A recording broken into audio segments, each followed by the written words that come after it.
नमस्कार दर्शक बंधु राज्य गोचर देखा पाइबे आदित्य कहते मीनू आंटी आम भितर डील होता ऋषमकर मोर बाहाघर हम बोली तमें कथा देइथिला बोली मु तांको बंचैली नहेले से जेल जाइथांते। मीनू कहते ताहले आपण एबे गोटे काम करंतु ताको एबे जेल पठे दियंतु हेले आदित्य मैडम से आपण को बाहा हबनी ऋषभ को मनैबाकू हेले गोटे बाट अच्छी। आदित्य कहते कौन बाट अच्छी? मीनू कहते मु ता माँ मु जदि जिदी धरे सी मना करिपरिबनी जदि आपण ता माँ को खुशी करदेवे ताहेले ता माँ आपण को काम करदेव।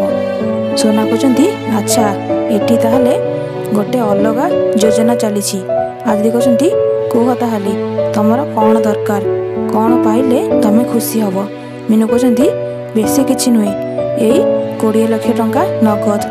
वीडियो सब्सक्राइब कर दियंतु।